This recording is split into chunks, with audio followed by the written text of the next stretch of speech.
Hey everyone, this is Bisan from Gaza. I am still alive in the day 391 of the genocide, and I have a very dangerous updates from the north of Gaza Strip.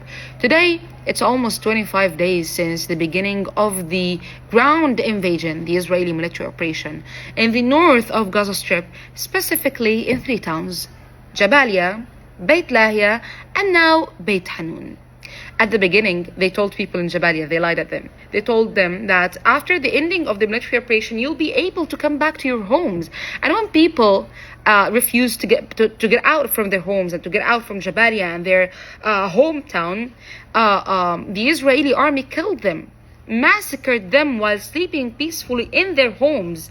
They destroyed entire residential buildings by bulldozers and by bombing. And not this only, they also bombed hospitals, and when they expelled people from Jabalia, they burned the hospitals, the schools, and every place that people used to shelter in. And even the only working hospital, Kamal Adwan, do you remember it? Yeah, the Israeli army have been bombing Kamal Adwan several times since the beginning of this invasion in the beginning of October 2024. And that's actually not the only thing, because after massacring people, pushing them to go out of Jabalia and not letting them to go back, of course, because they cut the roads between Gaza City and the north towns, preventing any fuel, food and water, any journalists, doctors, INGOs or anyone, even the civil defense, even any staffs, any emergency, to go to the north of Gaza Strip. They found it useful, okay? It's useful. This is exactly how you expel a whole population from a place. So they copied the same thing in Beit Lahia, but they started with the peak.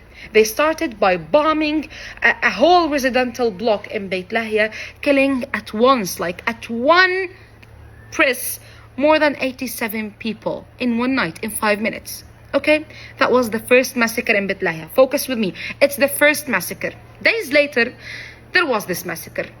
Abu Nasr family. And unfortunately, I'm sure that the Western media maybe did not talk enough about this massacre. But in this massacre, this guy is the only survivor and of a Nasr family.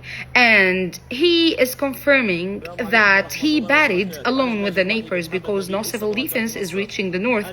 In Beit Lahia, 2 days ago, he buried 117 people of his family, his own family, and he couldn't reach 120 other people buried under the rubble and killed. We're talking about a massacre here. Isn't it a massacre? More than or almost 300 people are killed. They were in the same building. The Israeli army definitely knew about this before bombing or before doing anything. They killed all these people. The bodies of the children were shattered and in the street, and this guy buried them in the central market of Beit Lahia because there is no enough space for all this amount of dead bodies, so he buried them alone, again with the neighbors, in the central market without even vehicles to carry them, for a whole night, digging alone to gather the pieces and the bodies and to bury them, and he couldn't reach 120 people. Still, their bodies are still under the rubble. Of course, no one is talking about this, because even if you talk about this, what will happen? I mean, can you stop them? You can't even stop your government from funding them and supporting them and covering their crimes for a year now. A year now. There is nothing in Beit Lahia but killing and the smell of death. And of course, all of this without medicine, food, water, without anything. Even the injured bodies are bleeding till death. Today, they dropped these leaflets on Beit Hanoun. Beit Hanoun is my hometown. I know it very well.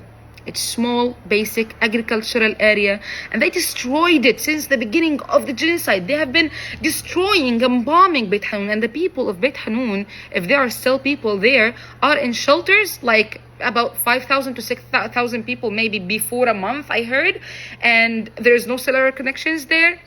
They are far away from any hospital, or even sneaking to reach any hospital. They're far away from anything. It's the far north of Gaza Strip. I'm from there. And unfortunately, everything that I'm thinking about now is that I will never be able to go back to my home, or even the rubble of the home. I want it, even if it's rubble, I want it. Or the lands, and our family lands, and our family members, and everything, and our neighbors, and our neighborhood. Because when the Israeli armies settle in a place, they don't move, they don't leave. Like what is happening now in Jabalia, in Beit Lahia, in Rafah, and now Beit Hanoun. I'm so scared that I might not be able to go back to my home, or to see my hometown, Beit Hanoun, my green heaven. They dropped these leaflets on people, telling them that you can only move to the south. You can't even move to any other places like Gaza city, or Jabalia, or Beit Lahia, or any other places. You can only leave to the south and be displaced until we decide, or maybe until forever. Because who can stop them now from resettling in the north, turning it into a military base, resettling, putting some settlements, for the settlers. They love to steal the lands and to build new settlements for the settlers. You don't know. But either ways, you cannot stop them. No one can stop them. All what I can do is documenting and keep talking. Maybe I make change, لعل وعسى. And all what you can do is watching.